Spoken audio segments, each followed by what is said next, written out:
नमस्कार। एडवर्ब्स यानी क्रिया विशेषण नाम सुनते ही इंग्लिश ग्रामर की वो मुश्किल क्लास याद आ जाती है ना। ये एक ऐसा टॉपिक है जो सच बताऊं तो अक्सर लोगों का सिर घुमा देता है, पर फिक्र की कोई बात नहीं है। आज हम इसी उलझन को ना बिल्कुल मक्खन की तरह सुलझाने वाले हैं। तो चलिए देखते हैं आज का हमारा सफर कैसा होने वाला है। सबसे पहले हम ये जानेंगे कि एडवर्ब्स में आखिर कंफ्यूजन होता क्यों है। फिर देखेंगे कि इनका असली काम क्या है। इसके बाद एडवर्ब्स की 5 खास फैमिलीज से मिलेंगे और हाँ, उस एलवाई वाले बड़े से मिथक को भी तोड़ेंगे। फिर हम सीखेंगे एमपीटी रूल कि एडवर्ब्स को सही ऑर्डर में कैसे रखें और आखिर में एक छोटा सा चैलेंज भी होगा। तो तैयार हैं? चलिए शुरू करते हैं।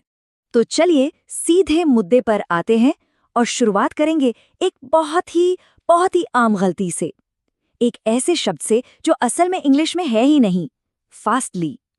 अब जरा स्क्रीन पर देखिए, 2 सेंटेंस हैं, ही रन्स फास्ट और ही रन्स फास्टली। जरा सोचिए कौन सा सही लगता है। छोटा सा सवाल है ना, पर यकीन मानिए एडवर्ब्स की सारी कंफ्यूजन की जड़ यहीं कहीं है। और सही जवाब है कि फास्टली जैसा कोई शब्द स्टैंडर्ड इंग्लिश में होता ही नहीं है। हाँ, बिल्कुल सही सुना। ये एक बहुत बड़ा मिथ है और आज हमारा काम यही है, ऐसे ही कई मिथ्स को तोड़ना और एडवर्ब्स के रूल्स को एकदम सिंपल बनाना। तो सवाल ये उठता है कि अगर एडवर्ब्स इतने कंफ्यूजिंग हैं, तो आखिर इनका असली काम है क्या? क्या ये सिर्फ वर्ब्स यानी क्रिया के बारे में बताते हैं? जी नहीं, इनका काम इससे कई ज्यादा बड़ा है। सिंपल भाषा में समझें तो एडवर्ब एक ऐसा शब्द है जो 3 चीजों के बारे में एक्स्ट्रा जानकारी देता है। या तो किसी वर्ब यानी क्रिया के बारे में, या किसी एडजेक्टिव यानी विशेषण के बारे में, या फिर मजे की बात यह है कि किसी दूसरे एडवर्ब के बारे में भी। ये उनके मतलब को और ज्यादा क्लियर कर देता है। चलिए सबसे कॉमन इस्तेमाल से शुरू करते हैं, वर्ब को मॉडिफाई करना। याद है हमारा पहले वाला उदाहरण, ही रन्स फास्ट। इसमें फास्ट शब्द हमें रन्स यानी दौड़ने के बारे में बता रहा है। बस एक सवाल पूछना है, वो कैसे दौड़ता है? जवाब मिला फास्ट। बस यही है एडवर्ब। लेकिन रुकिए, कहानी अभी खत्म नहीं हुई है। एडवर्ब्स सिर्फ वर्ब्स के लिए नहीं है, ये किसी एडजेक्टिव यानी विशेषण को भी और पावरफुल बना सकते हैं। जैसे शी इज वेरी ब्यूटिफुल। यहाँ ब्यूटिफुल तो एडजेक्टिव है, लेकिन वेरी हमें बता रहा है कि वो कितनी ब्यूटिफुल है ना कमाल? और अब आती है सबसे मजेदार बात, एक एडवर्ब किसी दूसरे एडवर्ब को भी सुपरचार्ज कर सकता है। मतलब एडवर्ब का भी एडवर्ब। देखिए, ही रन्स वेरी फास्ट। यहाँ फास्ट तो पहले से ही एडवर्ब है, लेकिन वेरी आकर उसे और ज्यादा पावर दे रहा है, बता रहा है कि वो कितना फास्ट दौड़ता है। अब एडवर्ब्स को और भी आसानी से समझने के लिए चलिए इन्हें 5 परिवारों में बांट देते हैं। ये एक ट्रिक है, हर परिवार की पहचान करने का एक बहुत ही आसान तरीका है। बस एक सही सवाल पूछना है। तो ये हैं वो 5 परिवार। पहला है एडवर्ब ऑफ मैनर, ये कैसे, हाउ का जवाब देता है, स्लोली, ब्रेवली। दूसरा है एडवर्ब ऑफ प्लेस, ये कहाँ, वेयर का जवाब देता है, हियर, देयर।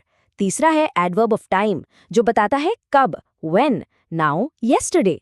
चौथा है एडवर्ब ऑफ फ्रीक्वेंसी, यानी कितनी बार, हाउ ऑफन, ऑलवेज, नेवर। और पांचवा एडवर्ब ऑफ डिग्री, जो बताता है कितना, हाउ मच, वेरी, ऑलमोस्ट। चलिए अब उस सबसे बड़े मिथ की बात करते हैं जो एडवर्ब से जुड़ा है। हम सबको शायद स्कूल में यही सिखाया गया था कि जिस शब्द के आखिर में ली लगा हो वो एडवर्ब होता है ना? पर ये बात 100% सच नहीं है। जरा स्क्रीन पर देखिए, एक तरफ है फास्ट, हार्ड, लेट, ये सब एडवर्ब्स हैं, पर इनमें ly नहीं है। और दूसरी तरफ है फ्रेंडली, लवली, इनमें ly तो है, पर ये एडवर्ब्स नहीं बल्कि एडजेक्टिव्स हैं। तो अगली बार से सिर्फ ly देखकर धोखा मत खाइएगा, ये ट्रिक हमेशा काम नहीं करती। इसीलिए शब्द के मतलब को समझना बहुत जरूरी है। हार्ड और हार्डली का उदाहरण लीजिए, ये परफेक्ट है।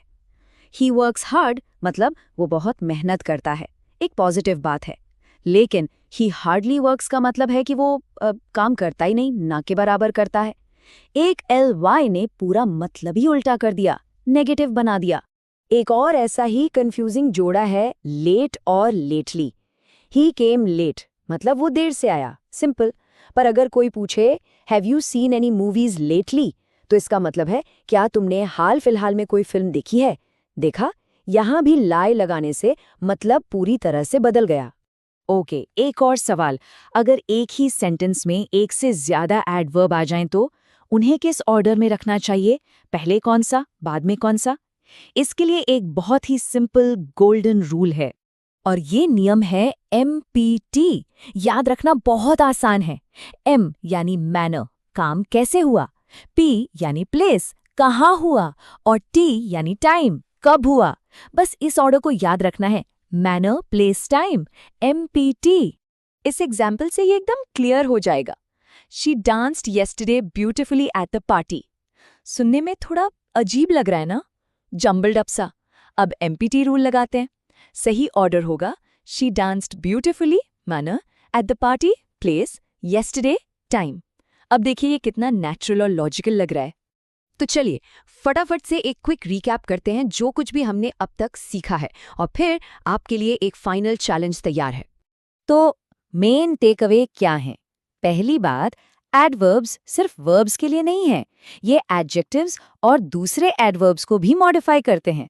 दूसरी बात, इन्हें पहचानने के लिए सवाल पूछें, how, where, when, how often. तीसरी, हर माइनस ली वाला शब्द एडवर्ब नहीं होता। और चौथी, जब सेंटेंस में एक से ज्यादा एडवर्ब हो तो MPT रूल को याद रखें। और ये रहा आपका फाइनल चैलेंज। इस खाली जगह में क्या आएगा? ही बिहेव्ड, पहला ऑप्शन कावर्ड, ये एक नाउन है तो ये तो नहीं आएगा। दूसरा ऑप्शन कावर्डली, ये एक एडजेक्टिव है, एडवर्ब नहीं, तो ये भी गलत है। तो फिर सही क्या है? ग्रामर के हिसाब से सबसे सही जवाब है ही बिहेव्ड इन अ कावर्डली मैनर। हाँ, मुझे पता है ये थोड़ा लंबा है, पर यही दिखाता है कि इंग्लिश ग्रामर कभी-कभी कितनी मजेदार और ट्रिकी हो सकती है।